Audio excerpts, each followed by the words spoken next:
Jewish settlers storm Al-AQSA for New Year celebration. Israel imposes Palestine lockdown for Jewish New Year. Saudi king's bodyguard killed in Jeddah.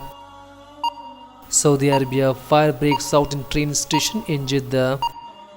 Oil prices end week post worst weekly lows since July.